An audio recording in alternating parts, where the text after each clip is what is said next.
Tāpene mo e ahioa o tua i o tau haanga. E whātapu ki hono o tapunu. Whātapu ki sea. Whātapu mawahi ki o ku kaunga rea e ki a hini. Pea kōkole ki hūwhanga he whātapu ko a whakatato ki sea. Ka tā ki hoko atu a whatongia lea o e ki a hini. Ko tomo atoku ha whawhetai ki hiki, e ne onu ki tawa usia a e ki ati whakoano. O kau whātaha mo i sāne, whawhetai ki a sihawa he ki reia, e o tolonga tai ngata, e ni ngahi alofa. Ka venga e lea whika uaki, ke paptaiso lau maali e ma oni a whawhine, ke nā mo ui whakau i tui. Wholofola o mai ke whai me ai ha pōpō, ma ake wahi ni mā me stoltolu mo tō whā. Pea koe whewhine, i hene wakai ai mea ko hoko ke te ia, na ane mo ui ni whia ka mo tete tete. O ne hau o hinga i hono ao, o ne vete atu hono kotoa, ka kapehe e ia, ngā ata, o whāmo ui koe e ho o tui. Alo o fie māle e pēa, pake mo ui me mamahi anga.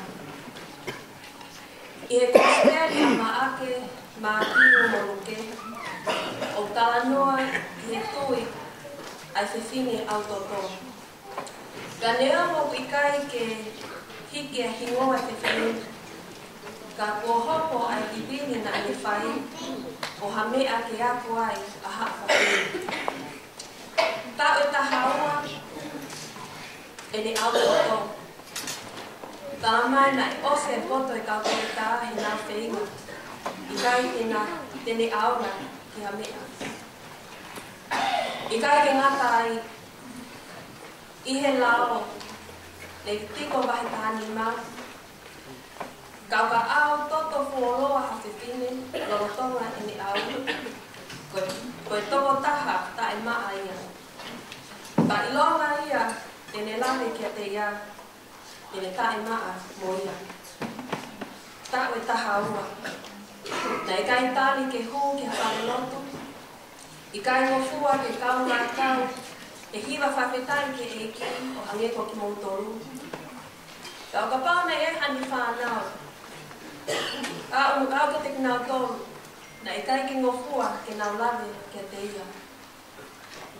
Can you imagine the loneliness of this woman?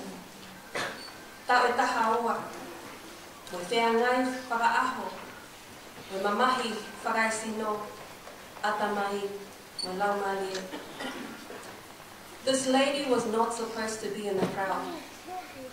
Her condition meant that she shouldn't have been there. But the only thing she could think of was getting to Jesus. Desperate, she pushed through the crowd. Nai gai ke tali ke toki ui ia, na tokha. E nai horoange e ni hohori ke whāmo ui, ma whawho omu. He ne ala ke tapa kofo sisu, nai mātou lewa e ne au, o ne ongo i, hono sino, o ne mo ui, her healing came from her relentless faith. Sarah, i e teo teo a lea goni, pehu i e tonu o ko hak moi. Ke tau whakau kau ha whawhine, ke mo ui fo o i e tui. Uruaki, i e tui, koe haa ai mea nai kakapaki ai, in faith, what did she cling to?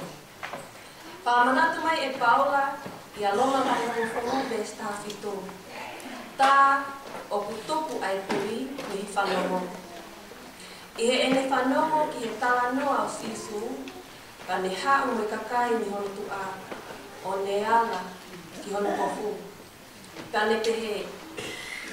Ka pao te wala kia te ia, ne ongo o hono kofu pe e whāmo ui au, o ne ala ki hono kofu. No mi pa vai ka ni ma me sta tolo fitu no tolo valu. Pa folofola e ki kia mo sese o pehe. Lea ki ha Israeli o tala kia te kina tō. Ke nau ngahi pao e nau kapa i kofu. Ke mo sio ki ai mo manaku. Ke ngahi tūtu uni ke he kehe ai e ki o whai ki ai. She grabbed the hem of his garment and in doing so grabbed the promises of God. She was a woman of great faith. And I mo'ui a ine tui. Woman of faith, what are we clinging to? Hua, na ane tui, e lava e si isu o whafo o wia, tehu ina. O ke tui, e lava e si isu o whafo o koi. Ko whika tahaua, o pātu o te au wangwhitu i wholofola. Te o whātatau ia ki he tui, mo i mahi o siora. Nai tau tahaua ai o whiwhine o sailosi, o pā i e wātatau. Pa nai tau e tahaua, ai whianga i whiwhine au, toto mo i mamahi. The Lord tells us that for 12 years she was not allowed to touch anyone, and anything that she touched would be unclean. But in an instant, one touch of Jesus and she was made clean. Ke tala ai mafi mo mālohi sisu ha'awhawhine. Koe hā ho mawhasia. Koe hā ai mea o ke whainata i ai. Tala mai i whiwhine au toto. Neo mo i ngahi lahi a whainata a whawhitai. Ke sātai pēa sātai te eki liwai. Ka wenga lea whika uruaki. Ke tau patais lau ngā lia mā oni hawhawhine. Ke tau mo ui fo o i he tui. O tau tui o wihene lau ngā lia mā oni. Toi wheho i o wi wheho tui. I e tāwhi o whitu na e whao he whai whekau i loa ko sione ni toni. Hatohi himi. Pane kore ki hatamai eiki monta le niki ko Viliami Kopa. Ke ne whao mai, hau himi ke tokoni hi au siase.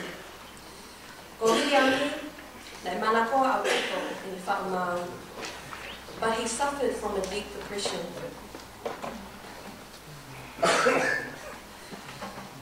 Na e puputu, ma upe i ne whakau. E ni whaamu, ke tōku si sura kutu o mea te ia, nā ni whaawahimi o tala noa ki whiwhine au tōtōko ni te he. She too was touched. She too who touched beyond the press and virtue been installed, was answered, daughter, go in peace, your faith has made you whole. Like her, with hopes and fears we come to touch you with your name. O send us not despairing home, send none unhealed away. Hangere ko vivili nai whai whiwhine. O tau hao me tau whaingata ia, whaataha me tau whaamu. O tau kumia whainga maalie, ke tau wala, ke tapai kofo sisu. Ko whaamu na e puku, he loto e puna ke. Eiki, oa te ke tupu, ke whoki puku tupu.